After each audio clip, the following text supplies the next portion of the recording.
siguiendo con este tema, es decir, hay un debate en la prensa, a través de la prensa, digamos, normal, para llamarlo de alguna forma, sobre que estos movimientos serían movimientos apolíticos o antipolíticos, y con esa caracterización se pretende un poquito descalificarlos también o no darle futuro, digamos. ¿Usted qué opina sobre eso? Mire, yo digo que una cosa es que esos movimientos y a la gente de esos movimientos de repente no tenga mucha conciencia de la naturaleza política de esa acción, pero lo que yo quiero marcar es que independientemente de ese grado de autoconciencia que tengan los actores, esos movimientos son profundamente políticos. Digo, la lucha de clases siempre es política, porque hace referencia a la desigual distribución de la riqueza y del poder en una sociedad. Por lo tanto, esa lucha es eminentemente política, a pesar de que paradojalmente los actores de repente todavía no se dan cuenta. Pero no va a pasar mucho tiempo antes de que sí se den cuenta de que su lucha es política y que entonces deberán adecuar los instrumentos de lucha a la naturaleza política que tiene esa confrontación con el poder del capital. Va a ser muy difícil, obviamente acá yo no estoy dando un panorama facilista de esas luchas, creo que hay que luchar contra obstáculos enormes que tiene, digamos, la dominación burguesa en el seno de esos estados capitalistas establecidos desde hace mucho tiempo, pero el germen para el desarrollo futuro de movimientos contestatarios antisistema está muy claramente planteado en esas luchas y son luchas políticas y esos actores van a asumir rápidamente, más pronto de lo que algunos pensábamos, el carácter político de su lucha. Desde el punto de vista entonces ¿era esperable este movimiento, así el crecimiento vertiginoso que tuvo en Estados Unidos? Es decir, 17 de septiembre inicia esa primera concentración en el Parque Zuccotti, y se ha extendido a casi 100 ciudades. ¿Cómo usted puede precisar esto? Mire, yo creo que los procesos históricos casi siempre vienen sin previo aviso, ¿no es cierto? Y nos toman por sorpresa. Y a veces son incidentes menores los que de repente tienen luego una significación enorme porque ponen en marcha una secuencia de acciones y reacciones que van más allá de lo que cualquiera hubiera imaginado. Yo siempre pongo con mis alumnos el ejemplo de que cuando se produjo un incidente enfrente de una panadería en la zona de la Bastilla, en Francia, en París, en 1789, nadie pensaba que ahí iría a provenir el advenimiento de la Edad Moderna, el fin del feudalismo, el inicio de las revoluciones burguesas, una nueva etapa histórica en la humanidad. Y sin embargo eso comenzó con ese incidente enfrente a esta panadería por el aumento de los precios del pan enfrente de la Bastilla de París.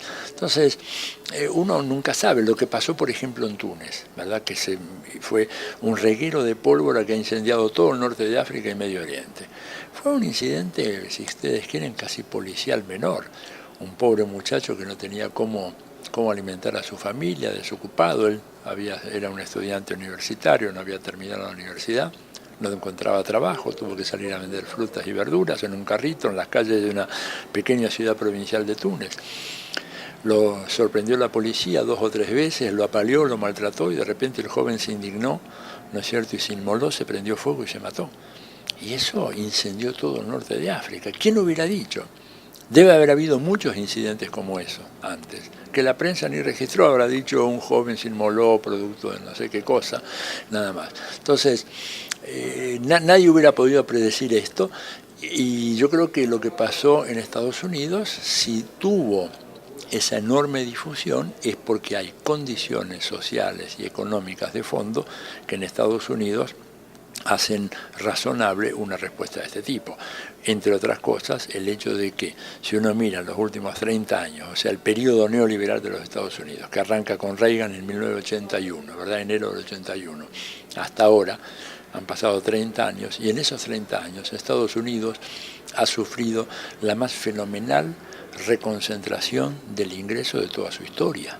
O sea, una regresividad fenomenal que hace que el perfil, ¿verdad?, de la distribución de ingresos de América Latina hoy, de Estados Unidos hoy se asemeje en gran medida al perfil de la distribución de ingresos de América Latina, que es la región del mundo con la peor distribución de ingresos a nivel mundial. Y ese fenómeno obviamente se dio en un contexto de pasividad, de resignación de la población norteamericana, pero de repente bastó una chispa para que se incendiara esa pradera. Y ese es un fenómeno que va a tener enormes consecuencias en las próximas elecciones. Ahora, hay un dato, ¿no es cierto?, que es muy significativo en todo esto. Esa gente que en los Estados Unidos dicen representar al 99% de los que quedaron afuera, contemplan con indignación y con furia el hecho de que los grandes gerentes de estos grandes bancos y fondos de inversión que ocultaron sus ingresos en el año 2007 y 2008 para no hacerlos públicos y generar indignación popular, en el año 2009 volvieron a hacer públicos sus ingresos y ahí la gente en los Estados Unidos se enteró, por ejemplo, que uno de los más grandes gerentes de esos fondos, el Bank of America, reportó salarios anuales del orden de los 23 millones de dólares después de haber pagado impuestos. Usted se da cuenta lo que significa para gente los millones que en Estados Unidos han perdido sus casas por las hipotecas, los millones que están a punto de perder las casas, los millones que no tienen trabajo. Se habla de que hay casi el 10%, no es cierto. La cifra real de desempleo en los Estados Unidos, la verdadera, considerando los que ya no buscan empleo porque no lo encontraron, considerando los que trabajan de medio tiempo, ¿no es cierto?, y que quieren trabajar tiempo completo, considerando los indocumentados que no están tomados en cuenta en las estadísticas del 9 y del 10%, y considerando aquellos que no entran al mercado de trabajo porque saben que no van a conseguir empleo, todo eso está estudiado, le da una cifra del orden del 20% de la población norteamericana sin empleo y sin trabajo. Y ellos ven que hay un grupo de señores en Wall Street que ganan al año 20, 25, 18 millones de dólares después de haber pagado impuestos. Entonces, obviamente, era cuestión de tiempo de que esta situación finalmente estallara en este movimiento que hoy en día se extiende por las principales ciudades de los Estados Unidos y que, digo yo, va a marcar un hito muy importante en la historia económica, política y social de ese país. Hay también un debate, quizá no el fundamental, pero también ubicados desde el otro lado del mostrador, digamos, para hacerlo de alguna forma. Es decir, usted decía y en sus artículos reafirma el problema de la respuesta del imperialismo va a ser violenta, ¿verdad? Ahora, ¿a ellos no lo tomó de sorpresa esto? Yo creo que sí, los tomó también de sorpresa. Yo un poco traté de escribir algo sobre esto, ¿no? ¿Por qué los tomó de sorpresa? Bueno, porque tienen pobres instrumentales de análisis. Digo, como es gente, digamos, el consultor o el analista del gobierno de los Estados Unidos es un señor formado en la Academia Norteamericana o una señora formada en la Academia Norteamericana, especialista en ciencias sociales, en donde prácticamente no tiene acceso a ningún texto de la tradición teórica del marxismo. Por lo tanto, su instrumental de análisis es muy rudimentario. O sea, yo creo que lo que no cabe la menor duda es la enorme superioridad que el marxismo tiene como caja de herramientas para ser utilizada para descifrar una coyuntura determinada. Como no tienen eso, los toma por sorpresa muchas cosas. Escúcheme, los tomó por sorpresa la caída del muro de Berlín, los tomó por sorpresa la implosión de la Unión Soviética, los tomó por sorpresa la revolución en el mundo árabe, la caída de Mubarak, los toma por sorpresa la crisis económica actual. O sea, son demasiadas sorpresas. ¿Por qué? Bueno, porque no tienen instrumental teórico. O sea, carecen de herramientas para entender esta realidad. Y efectivamente eso provocó una reacción muy fuerte. Tanto Obama como la Cámara de Representantes de Estados Unidos hizo una serie de llamados a los mejores expertos para que digan, bueno, ¿qué diablos está pasando? ¿Y por qué no nos avisaron de antes? ¿Por qué no nos dijeron antes de que esto estaba en gestación? Y no lo podían avisar porque ellos no lo ven.